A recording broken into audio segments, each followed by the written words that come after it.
Hello, my friends. I had another long day, but I'm feeling good actually. Got a lot done today. I danced, went to the gym, went to the grocery store, worked a full day, lots of stuff. Watched the sunrise. I've been watching the sunrise every day for like the last uh, 9 days, and that's been cool. Very cool. Anyway, today's video is about truth as an orientation. One of the core principles in my life is to be oriented towards truth. It's to value truth above many other things. Obviously, or maybe not obviously, but possibly obviously, the things you value change, as the situations change. But something I came to probably not until my mid-30s was really understanding the true value of truth. Because when I was younger, I learned the value of obfuscation, and I learned the value of manipulation. I learned the value of salesmanship. A lot of things that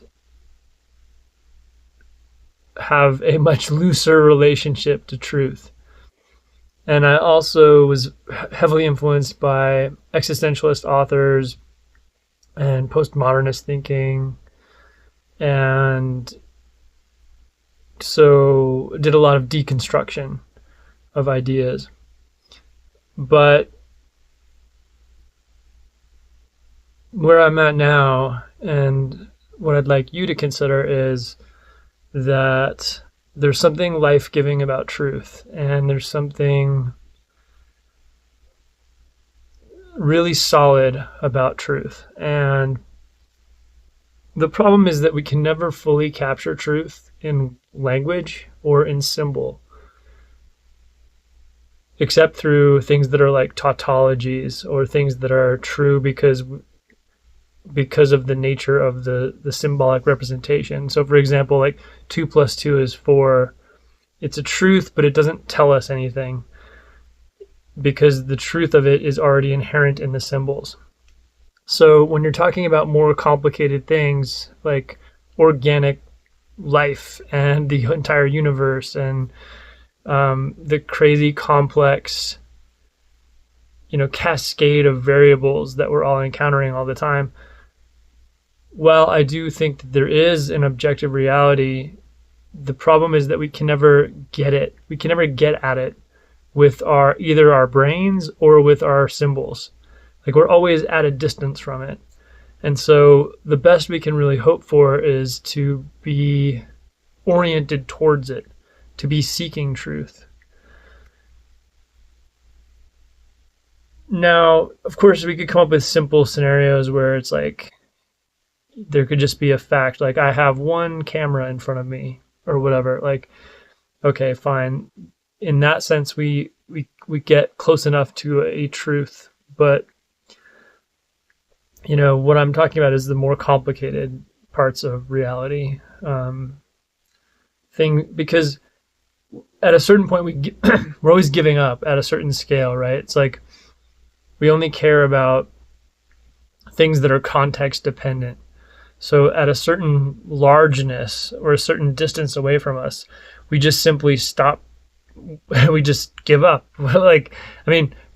Science is continuing that process all the time, but for most of us, most of the time, we're not concerned with the fact of all of the unknowns in the universe when we're just simply like going to school or going to work or whatever we're doing.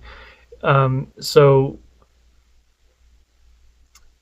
that's what I mean when we give up. We're not seeking the complete picture all the time. We're seeking things that are prescient and that are valuable now.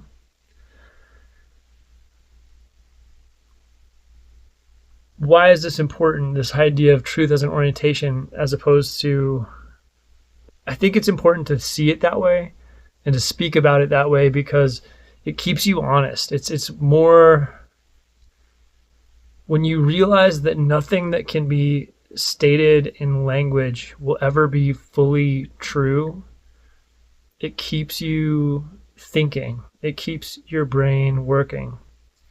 And it keeps you a bit humble too, in terms of the way that you see things, you know, and you don't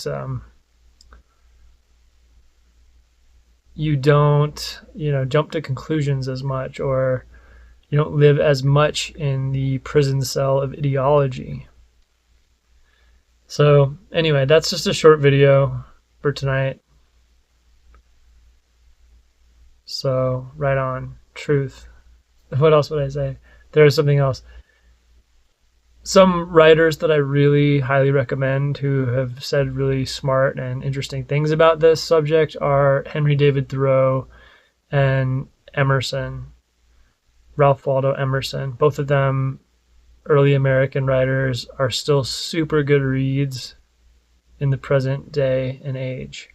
So highly recommended. Check out Henry David Thoreau and Emerson, both their essays and the book Walden. Highly worth reading. Good night.